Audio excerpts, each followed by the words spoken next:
Hi everyone, Grandmaster Ben Finegold here. Well, I'm doing a first for this video. I'm sitting outside on my deck, so you might hear airplanes and birds and wind and other kinds of weird noises. Most of the weird noises come from me, but there'll be other weird noises too. Maybe even some people will show up. You never know. So, one of my favorite players ever is Emory Tate, who passed away a couple of years ago, but too young. And actually, he died at the board. He was playing in a chess tournament, and he went to the bathroom and walked out of the bathroom. This was in California somewhere, and he said, "Call 911," and he collapsed. So he was actually playing a rated game when he died. And I'm sure, knowing Emory the way I knew Emory, I knew him for over 25 years. That's probably the way he wanted to go. Um, so yeah, he was a very exciting player. He was capable of performing 200, 300 points better than his rating. Occasionally, he would perform worse than his rating because he had sort of a very aggressive, wild style, which had many beautiful wins. And I always enjoyed playing him because our games were really interesting. He only beat me once, but he should have beaten me at least two other times. I had a pretty good score against him, but some of the games were suspicious. Okay, so this game was from 2009 in the U.S. Open. And actually, I hadn't played in the U.S. Open in a long time. From my recollection, my first U.S. Open was 1982 in St. Paul, Minnesota. Then I played in 83 in Pasadena, California. I skipped 84. I played in 85 in Hollywood, Florida. 86 in Somerset, New Jersey. 87 in Portland, Oregon. I skipped 88. Let's see. I think I didn't play in 89, 90, or 91. And then in 92 was in Dearborn, Michigan, about 8 miles from where I lived, so I played in that one. 93 was in Philadelphia, which was actually quite strange because it was at the site of the World Open, the Adams Mark Hotel, exactly 1 month after the World Open, so that really didn't get a good turnout. Let's see, 94, I know I played. I think that's the one I died for first. That was in Rosemont, Illinois, a suburb of Chicago. Then I didn't play for a long time. Then I played in 1999 in Reno, Nevada. That was actually during and after the World Championship in Las Vegas, the knockout tournament. Then I don't think I played until this one, 2001, 2, 3, 4, 5. Yeah, so after 1999, this was my next U.S. Open, and this was my last U.S. Open, the 2009 U.S. Open in Indianapolis. And actually, I had to buy in the last round because I had to go to New Jersey and teach a chess camp, and I had to leave during the last round. So this was the penultimate round, round 8. It was a 9-round tournament, but actually for me it was my last round. Okay, so I'm black, and Emory, actually, Emory played everything with white. I think E4 was his specialty, but he liked to play other stuff. So we played C4, and yeah, we sort of transposed into a accelerated dragon because in this position he played E4. Of course, white can also play G3, bishop G2, and fianchetto his bishop. Emory liked to play E4. So, okay, E4, castles, and this position would actually come more commonly from another move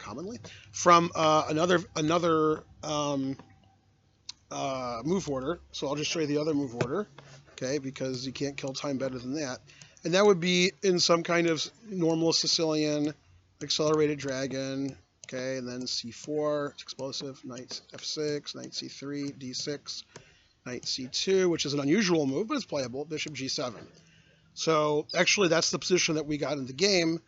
So let me click here after E4.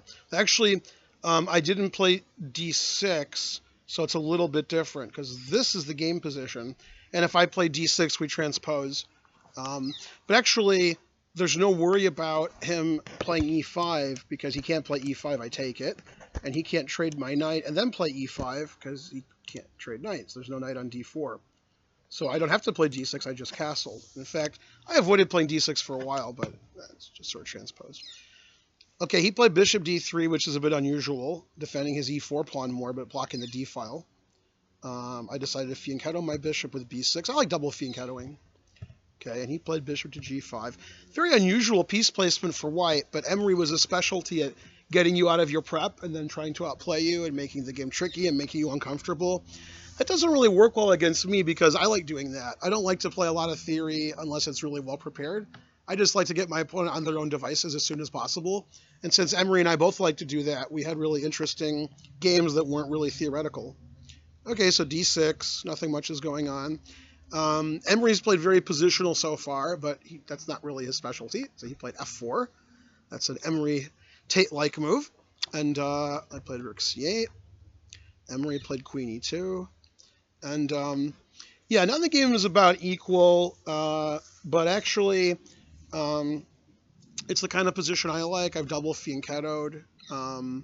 It's not theory, and I get to maneuver around. So I sort of like those positions for black. Played knight d7, and the idea is my knight can go to c5. I'm stopping him from playing e5, which he might have done the previous move if I didn't do anything. And my bishop is obviously more active now that my knight's not in the way. Okay, so knight d7. And he played an unusual move here. He played rook a b1, but it's understandable. You want to get your rook off the diagonal, and if the knight on c3 moves, now his b pawn is protected. Rook b1's a little passive, though. Okay, so I played knight c5, one of the main ideas of knight d7. Emory played knight d5, the main reason why he played rook to b1.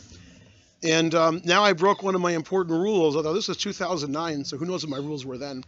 Actually, a computer likes this move. I played the move f6. Of course, I'm very scared of my e-pawn being attacked by two of his pieces, and at some point he might even play b4, b5, attacking my knight, which is defending e7. So we just got rid of all that stuff with f6.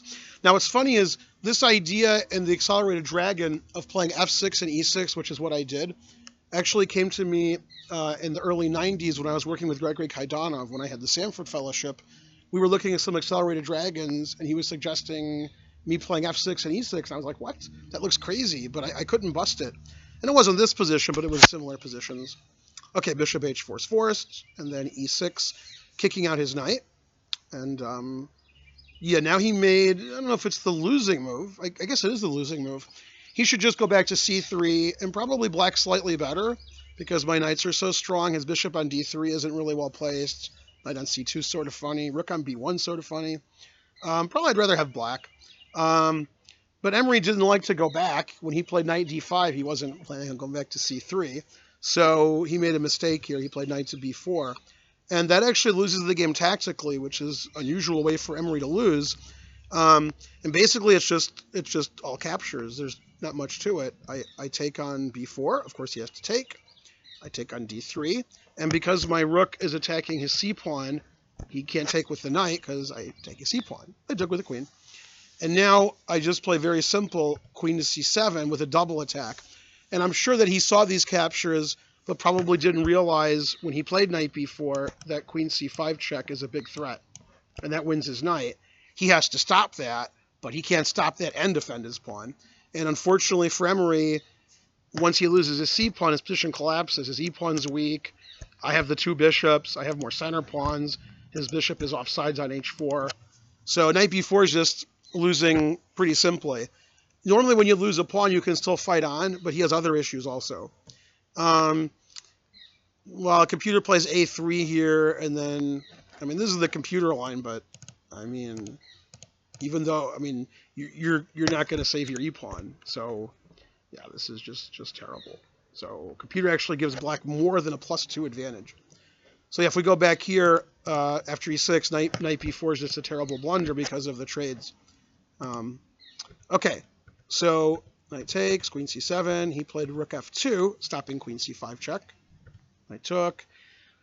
And yeah, Emory doesn't like to lose in 90 moves by suffering. He likes to play aggressively and make you earn your point. And sometimes when he does that, he loses more quickly than he should.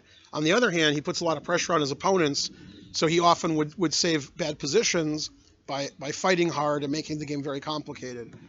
So here, I mean, whatever he does, he's losing. He could trade queens. He could play queen d2. But he went down in flames, which I guess is more interesting for you guys. He played queen takes d6.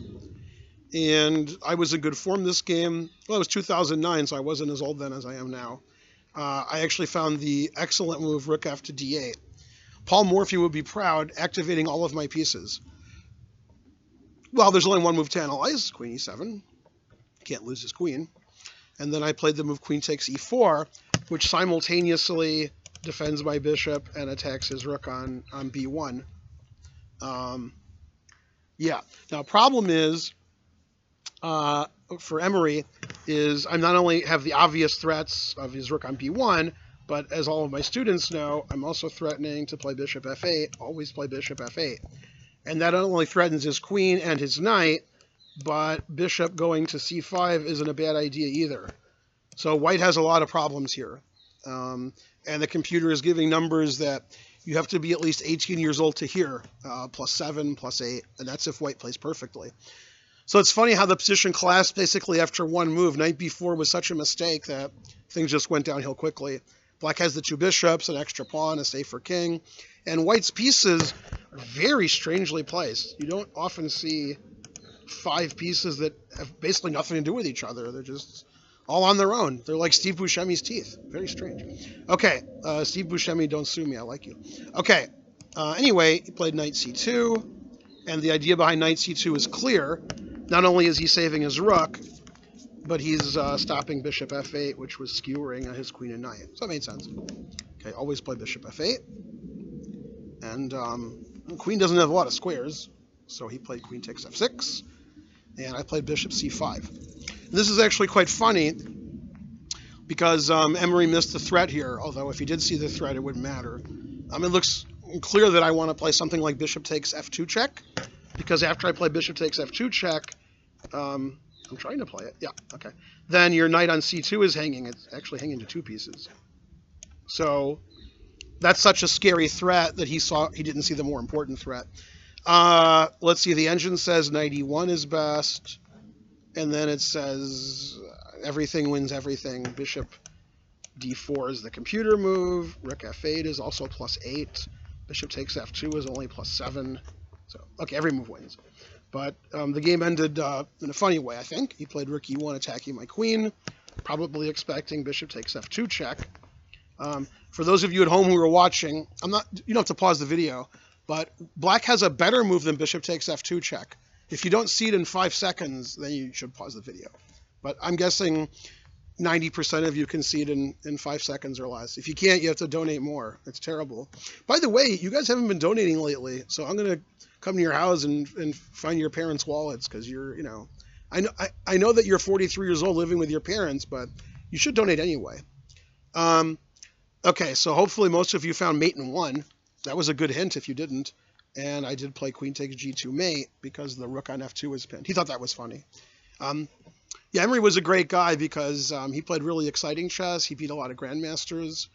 He was always fun at the tournaments. Sometimes he didn't behave well, but that's okay. It made it more interesting for everybody.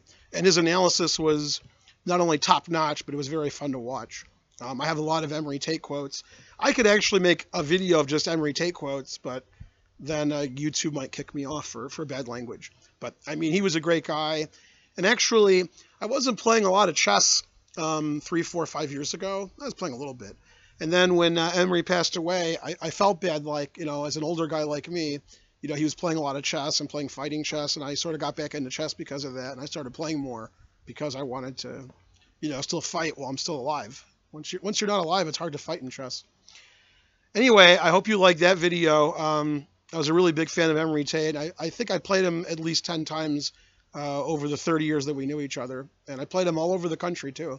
I played him in probably 6 or 7 different states. Like and subscribe to my YouTube page. As somebody pointed out, my Twitter page isn't CCSCA like my YouTube page, like my Facebook pages. It's actually CCSC and then ATL. So it's Chess Club and Scholastic Center of Atlanta.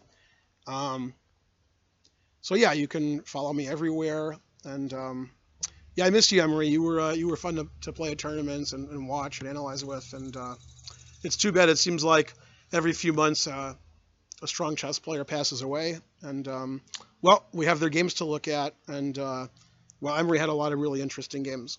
This is Grandmaster Ben Finegold.